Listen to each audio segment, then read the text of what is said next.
we must act accordingly. Nobody knows what the number of fatalities may end up being, or the number of people who may get ill, and we all hope that that number will be as low as possible. But we also have to face the truth, and that is that the number of casualties may actually be even higher than what the armed forces experienced in World War II. In other words, we have a major, major crisis, and we must act accordingly.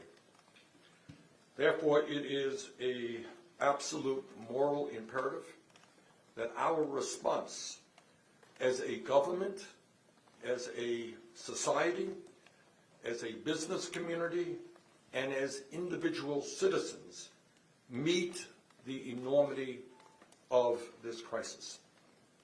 As people stay or work from home and are directed to quarantine, it will be easy for us to feel like we are all alone. I'm working at home, not in my office. Or that we must only worry about ourselves and think that everybody else should fend for themselves. But in my view, that would be a tragic and dangerous mistake. If there ever was a time in the modern history of our country when we are all in this together, this is that moment. Now is the time for solidarity. Now is the time to come together with love and compassion for all, including the most vulnerable people in our society who will face this pandemic from a health perspective or face it from an economic perspective. If our neighbor or co-worker gets sick, we have the potential to become sick. If our neighbor loses his or her job, then our local community suffers and we may lose our jobs.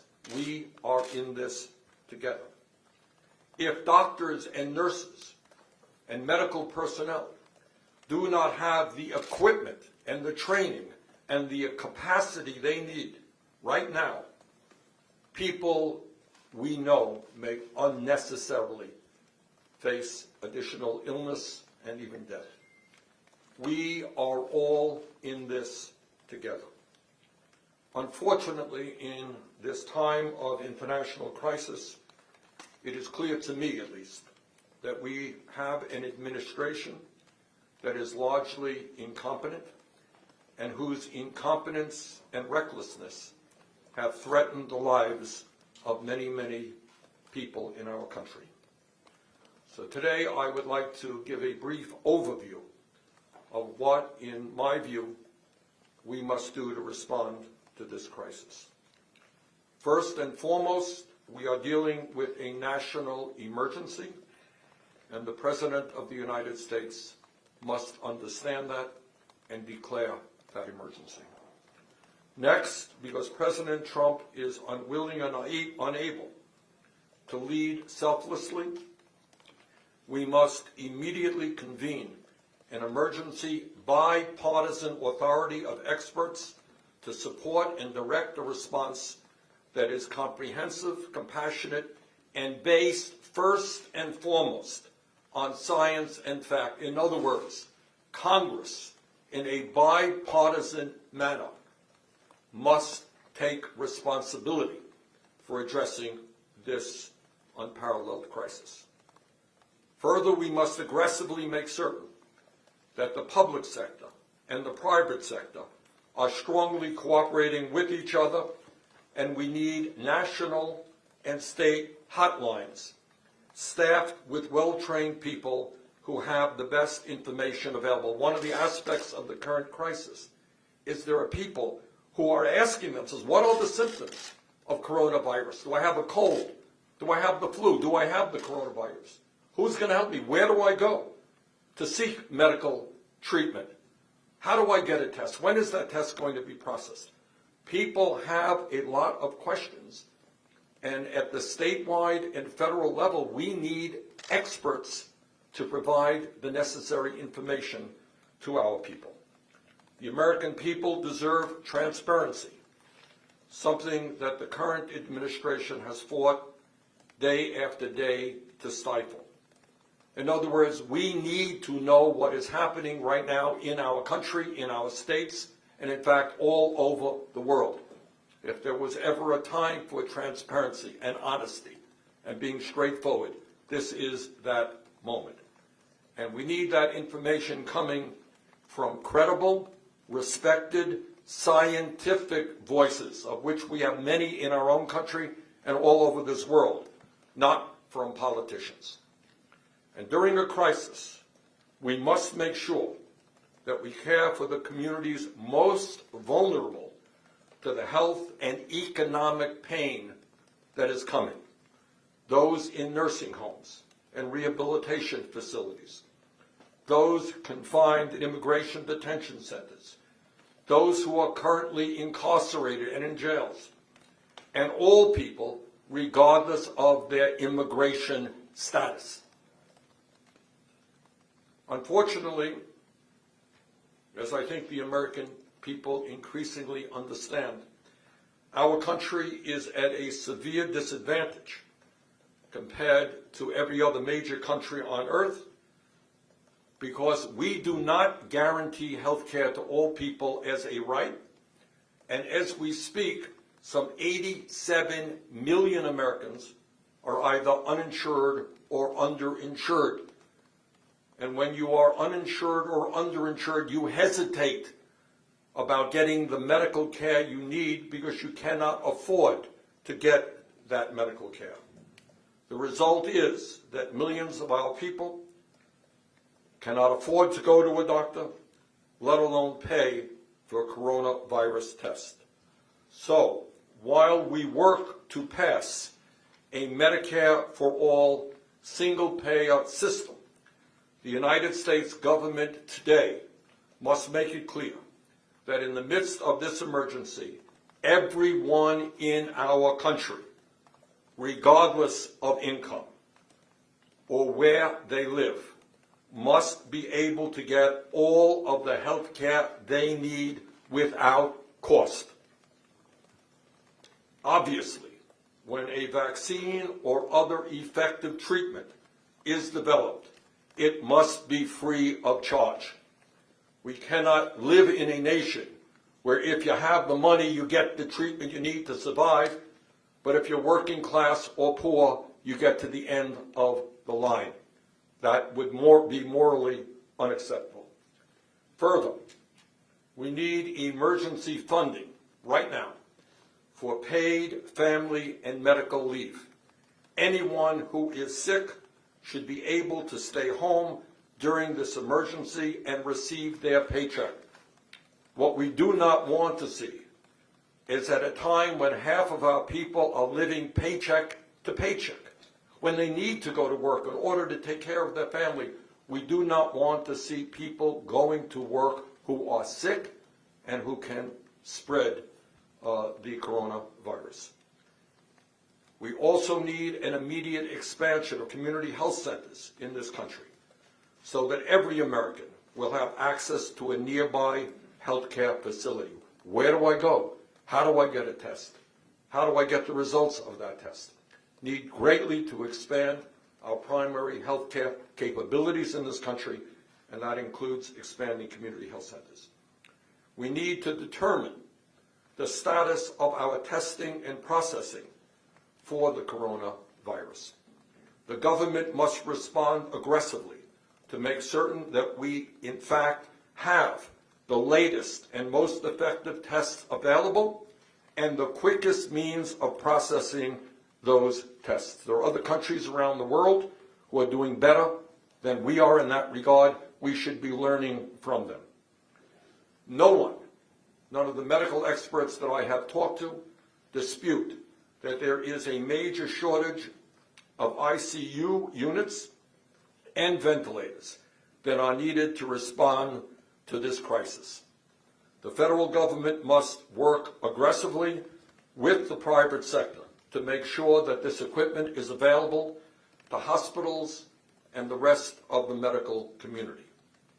Our current healthcare system does not have the doctors and nurses we currently need. We are understaffed.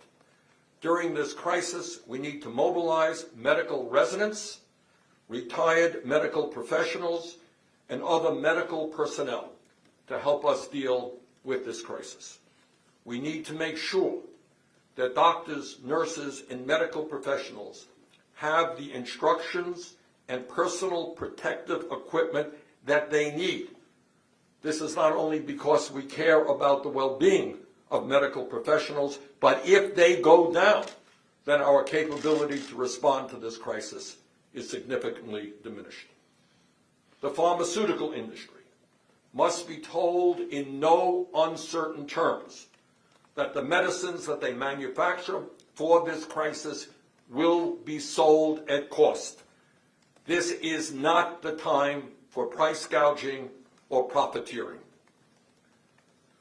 The coronavirus is already causing a global economic meltdown, which is impacting people throughout the world and in our own country. And it is especially dangerous for low-income and working-class families, people who today, before the crisis, are struggling economically. Instead of providing more tax breaks to the top 1% and large corporations, we need to provide economic assistance to the elderly, and I worry very much about elderly people in this country today, many of whom are isolated, many of whom do not have a lot of money. We need to worry about those who are already sick. We need to worry about working families with children, people with disabilities, the homeless, and all those who are vulnerable. We need to provide, in that context, emergency unemployment assistance to anyone in this country who loses their job through no fault of their own. Right now, 23% of those who are eligible to receive unemployment compensation do not receive it. Under our proposal, everyone who loses a job must qualify for unemployment compensation at least 100% of their prior salary, with a cap of $1,150 a week or $60,000 a year.